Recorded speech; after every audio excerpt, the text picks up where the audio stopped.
Hello everybody, John Gregory here from Theme Park Tribune, bringing you a off-site Disney World area hotel room tour and review. This is the Clarion Suites Orlando Maingate, I think I got that right, down on 192, about a 15-minute drive to Epcot, just outside Disney property, along the 192 stretch with a lot of budget motels and hotels. And I got this place for $42 before tax.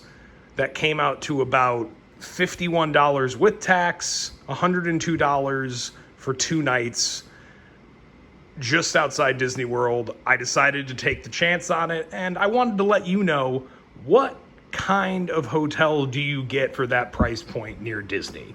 And the short answer is, about what you'd expect. But for me, it at least paid off this time. Not sure it's worth the risk to everybody.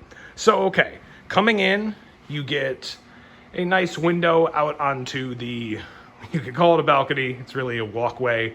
I actually do have a pool view. If you can make out the pool over there. The big honking old AC unit is over here. Pump this thing up if you like it cool like I do, because it takes a long time to filter out through the whole room.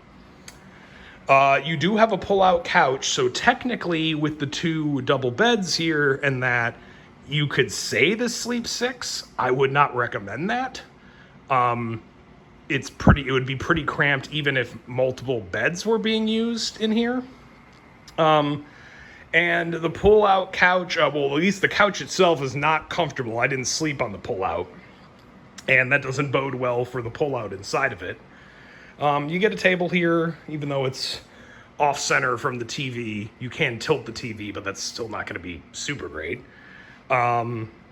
Table here in the entryway, and you do get some plugs. You're not going to get USB plugs in a hotel like this. You're just not. But they do have plenty of plugs to where you don't have to pull things out to get to the wall and an outlet. So at least they do that. They do have this notice that a lot of hotels are doing right now with COVID and reduced housekeeping services. This seems kind of extreme to me, that you have to request it 24 hours in advance. But maybe that's a little normal. It's not like I stay at Orlando hotels all the time, to where I would see how this has changed over the course of the pandemic. But, they're cheaping out in any way you can. And at $42 a night, who am I to complain? Okay, so what do you get for that sort of price point? Well, you get some corners cut, and I'm going to show you one that concerned me right off the bat here. Okay, well, first off, before I get to the concerning part, let's just point out that who the heck authorized these pillows? Who sleeps on little half pillows like this ever? I've had worse. They're still not good. I still had to pile up most of them on this bed. Obviously, this is the one I slept on. And yeah, I would rather have 2 full-size pillows in place of these 4 tiny ones. It's just not the same. Weird choice.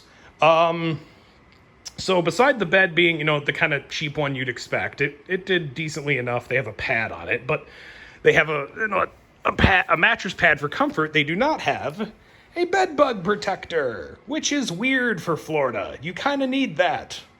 It's pretty common for bed bugs to get into Orlando hotels, and this putting a bed bug protector around the mattress protects them from really getting in and becoming a nuisance that requires a lot more work to get rid of.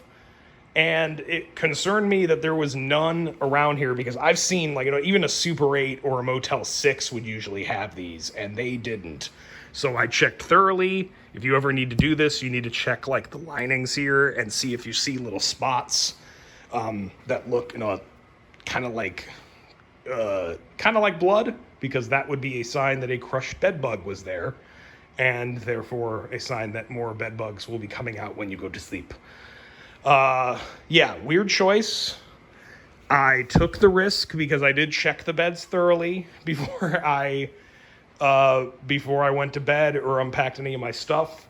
If you're ever taking a chance at a budget hotel like this, you need to check that straight away. And if you find them, go get out of that hotel. It is not worth it. You will get bitten. You will probably bring them home with you. Not worth it. Just run.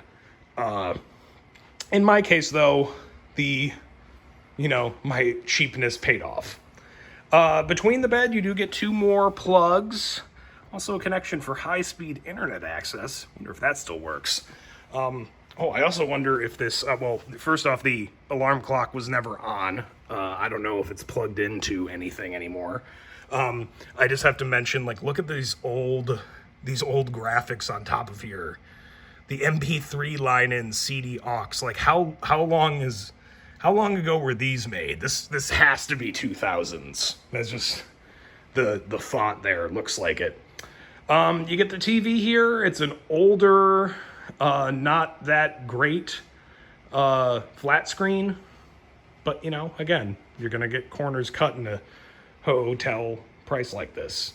You get some drawers there. No real closet, so they put in this wardrobe setup with the usual stuff. You get your extra sheets, pillow, and blanket for the pullout.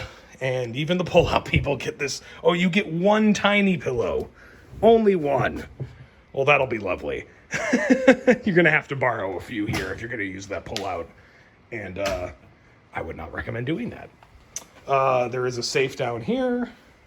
A decent-sized mini fridge. It's clean. Can't take that for granted.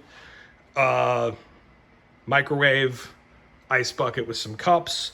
And then coming into the bathroom, it's a pretty decent amount of counter space. Unfortunately, just the 1 sink, which is not going to help you if you're trying to make use of all those beds out there. The coffee maker.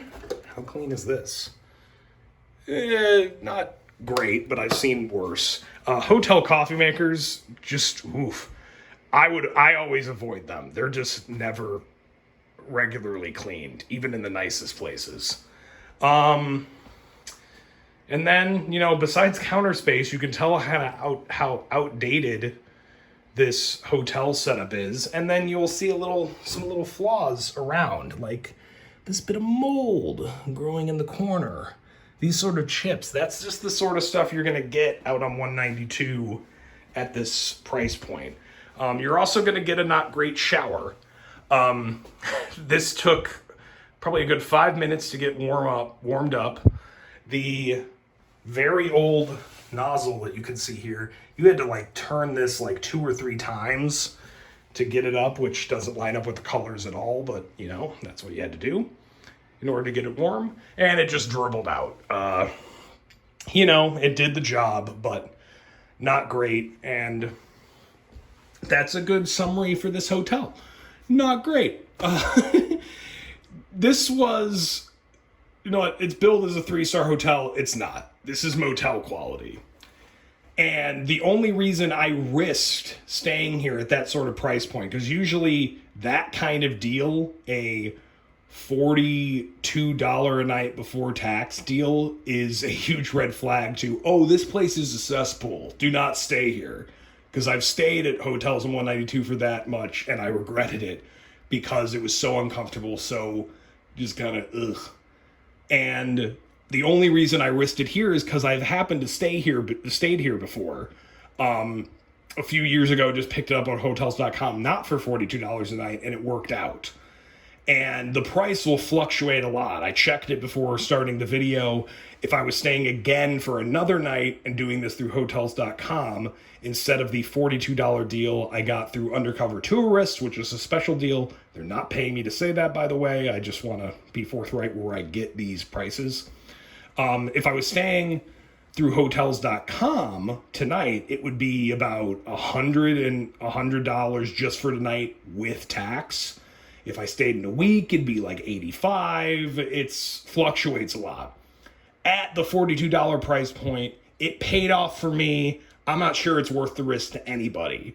because, I could have very easily like come in, found bed bugs, and someone might not check for that, and then your vacation is totally screwed. If you bring home bed bugs with you, you get them when you're like trying to enjoy the parks and you're all bitten up and itchy. Not worth it. So, I think that's kind of the conclusion of this. This paid off for me in this particular circumstance because I kind of knew what to expect, but I don't think it's worth the risk to stay at hotels like this. If you see a deal like this, I just pay the extra $20-$30 a night for the peace of mind to stay at something a little bit nicer. And especially if it's along 192, frankly, this area is it still needs to get built up. It still needs updating to a lot of these old motels and hotels. And in some places, they're not going to do that. I don't know if this place will ever get updated. They're just going to kind of stay dingy. Stay true to who they really are. So that's really my conclusion here. Even though this worked out for me at this price point, I'm not sure this is ever worth the risk for such a cheap deal, because it could very easily ruin your vacation if one of these bad things about the room goes wrong. And maybe even the stuff that I was okay with here would really turn off some other people that are a little more picky. Because I'm basically complimenting the place because it just happened to not give me bed bugs, and maybe it could have. Is that a ringing endorsement? I don't think so.